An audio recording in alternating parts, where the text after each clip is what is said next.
پس وہ اس روز عذاب میں ایک دوسرے کے شریک ہوں گے. ہم گناہگاروں کے ساتھ ایسا ہی کیا کرتے ہیں.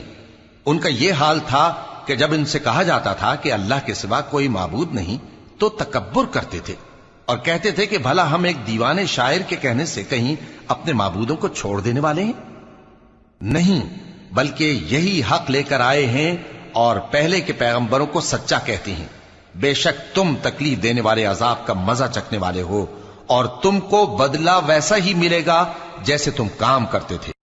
مگر جو اللہ کے چنے ہوئے بندے ہیں یہی لوگ ہیں جن کے لیے روزی مقرر ہے، یعنی میوے، اور ان کا اعزاز و اکرام کیا جائے گا. نعمت کے باغوں میں ایک دوسرے کے سامنے تختوں پر بیٹھے ہوں گے. شراب لطیف کے جام کا ان میں دور چل رہا ہوگا جو رنگ کی سفید اور پینے والوں کے لیے سراسر لذت ہوگی. نہ اس سے درد سر ہو اور نہ وہ اس سے بہکیں. اور ان کے پاس حوریں ہوں گی جو نگاہیں نیچی رکھتی ہوں گی اور آنکھیں بڑی بڑی، گویا وہ گرد و غبار سے محفوظ انڈے ہوں.